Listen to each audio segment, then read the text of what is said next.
are peacefully sharing a drink with their little sister. They're sitting by the window watching the cardinals outside. They're reading to themselves, and then they're thinking about what they read because they have the time to do so. They even ask you maybe where New Guinea is after they've read about Swiss Family Robinson. And then they decide to go build their own version of the tree house using skills that they learned in math. And then they discover that they really like tree houses. So they ask advice from a businessman, and they start selling tree houses on a website, promoting them on a website that they designed and built themselves, earning them enough money for 4 years of college tuition. Oh, I love this. Yeah, average children. I don't think so. Dear ladies, what you do matters. The standard is high. The stakes are high. Satan will sometimes scream and sometimes whisper in your ear that what you do and who you are doesn't matter. It does matter. It does matter. Satan is a master at making us feel powerless. He yanks his chain hard. You resist him, girls. You recognize his tactics and you run screaming with your husband and your children in tow. Do not let Satan's words lure you away from your purpose. You are a homeschool mom. Be thankful to the Lord God Almighty that you are one. So, how do we keep on track doing God's work in this arena? Well, one of the ways is to consistently use words that validate. Jesus did this. He called us salt of the earth, light of the world. Validation is positive. It keeps us anchored. It keeps us encouraged. Validation is giving approval, thumbs up, endorsing, giving the green light to, justifying, substantiate, confirming. Psalms 90, let thy work appear to thy servants, and thy majesty to their children. And let the favor of the Lord our God be upon us, and do confirm the work of our hands. Oh, yes, confirm the work of our hands.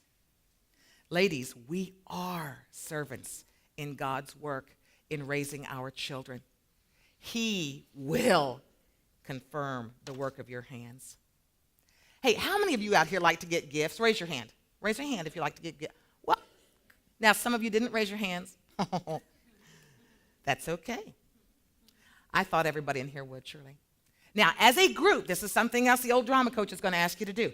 As a group, I want you to all pretend that someone has just handed you a gift, and it's got beautiful paper coming out. I love that, that beautiful color tissue paper. It's gorgeous. Now, on the count of 3, wait, everybody get your hand. I want to see your, yeah, there you go. Everybody's got their gift? Good. It's even better than the journal and the candle, even better. Okay, all right, on the count of 3, I want you to take out that tissue paper, and I want to hear your reaction to this gift. Ready? 1, 2, 3. Whoa! Did you hear that, girls? That is the gasp of joy. That's the gasp of joy. The thrill of the moment. Do you think that when you opened that it blessed the person who gave it to you? Yeah. There are few things as exciting to a giver as knowing that someone truly loves what you gave them. As givers, we look for things that we know those people are going to want or need or love. We think about the person that we're giving it to. Do any of you think about the person when you're buying a gift for them? Oh, yeah, lots of heads are shaking. Everybody does that. And we delight in the anticipation of the look on their face when they open up that gift. We love to receive. We love to give. Now, I want you to picture God. God's face as a joyous giver. How excited he was when he chose the words in the Bible that he knew would save your lives. And when he chose exactly the child that he wanted you to have. Oh, ladies, think about that. God knows you. He knows what is best for you. And may I venture to say that he is very pleased when he sees you nurturing the gifts that he has given you. Your child, your children, being taught to appreciate what he has done for them. The talents, using the talents and developing the talents that he has given them. Oh, words of validation. They are great gifts to our God, to our children, to our husbands. Now, here's some of the words that you might use to validate somebody. Awesome. Hooray! Yes. Stupendous. Magnificent. You know what? Keep up that good work. That is a job well done. You did it. That is absolutely correct. High five. A smile. A wink. A hug. You are the best. Huzzah! I like that one. Huzzah! I love being your mom. Have any of you ever used any of those in your family? I'm sure you have. But if you haven't, I want to encourage you. Work some of those phrases or those words into your work week with your children. See if moods change, hearts grow lighter, tasks are accomplished. Be creative. Hey, think of your own words for your own family. We had one, I love this one. This was our family's. I love you, a crocodilian bocadillion. Spell check went nuts, absolutely nuts on that one. No matter what stage you're in, whether you're a brand new mom or a mom that's just deciding if home education is something she really wants to do, or whether you're in the midst of schooling 4, 5, or 6 children, or whether you're like a lot of us in this room who have already graduated our gifts from God, always know that words of validation will be a blessing to the receiver. And timing, gifts given at a time when they're most needed. What can I say? How many of you have ever received a word at just the right time to keep you going? I cannot tell you the times as a new mom and then as a new homeschool mom when tiredness and wondering if I was doing the right thing and self-doubt overwhelmed me. Someone said just a few words that kept me going, and I do mean literally kept me going. I remember very specifically one day, I don't know, some days you just go, this is it. Forget it. No, it's not worth it.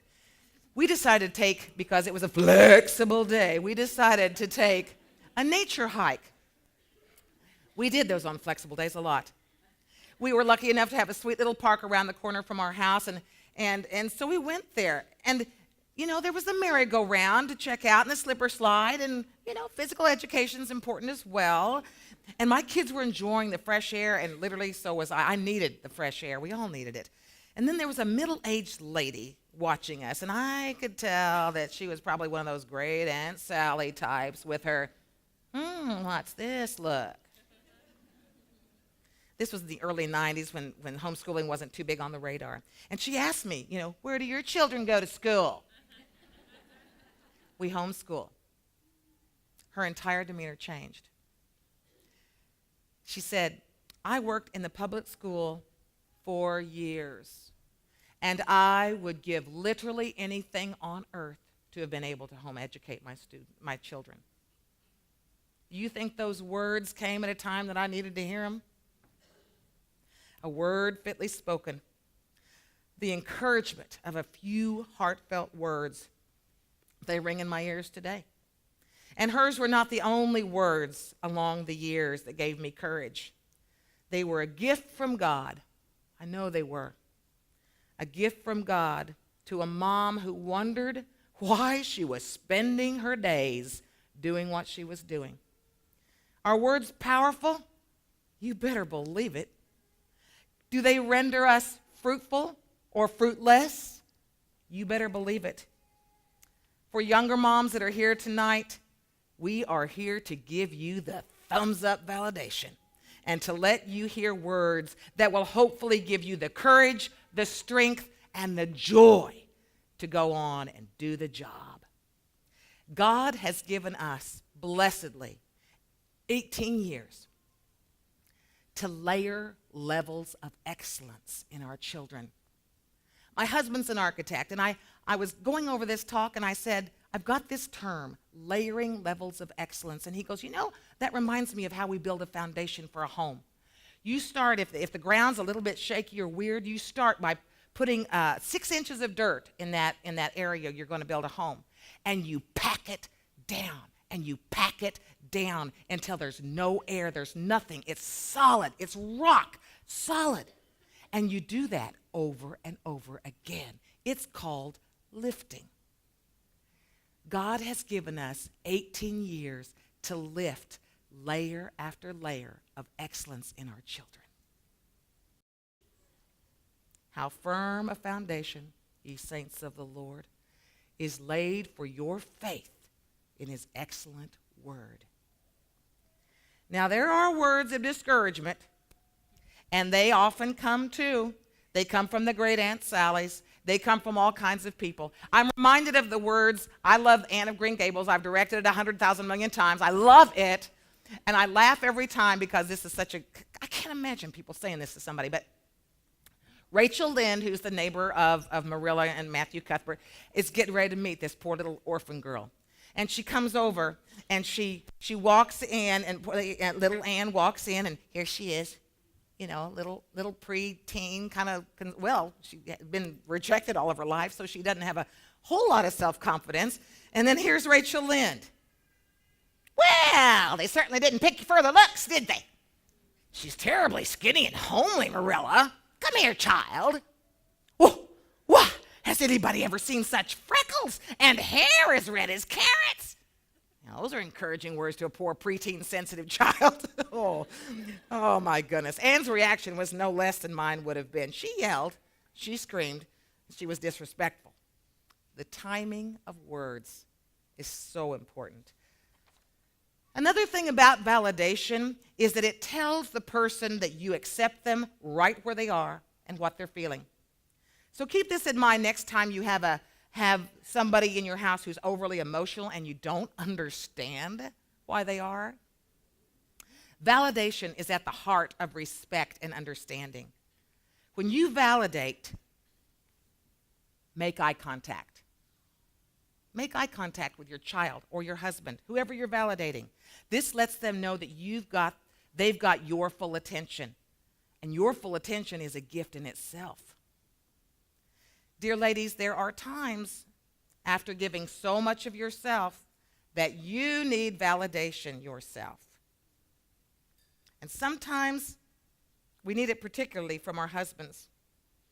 And we may have to spell it out to them. Yeah. It's okay, it is, it's okay. They're very busy, they've got all kinds of things going on, making a living and that sort of thing, and there may be times that you just have to sit down and say, honey, if you appreciate anything that I am doing for our family, I really kind of need you to tell me. And it will probably come as quite a shock to him that you do not already realize how much he appreciates you. But it's okay. Has he ever verbalized it? Maybe not. But I doubt that if you told him once that you needed that validation, that he would not remember it. One thing I chuckle about is validation was definitely a part of the courting process. I mean, he probably has forgotten it, but I know that he didn't catch you just with his good looks. I know that. He most likely validated you in every single way he could. So let's get him back in that habit. That's what those 90s are for, I think. But it goes both ways. Showing validation for the work that your husband does is as important as him validating you. And it's one of the things that keeps sparks a-flying in a marriage. I guarantee you. Now, as I wrap this up tonight, I want to leave you with words that the moms loved to hear. These were words that were in the survey that I did. And these words are very simple, but they simply keep us going. And here's a few of those words. Yes, I will. I love, fill in the blank. Don't you just love it when a kid says that? I love this. I love that. I love it. I love that. Oh, great, another museum. Did you know, fill in the blank? Read another chapter. Responsible. Pajamas. Let's snuggle. I'm finished. This tastes good. This is fun.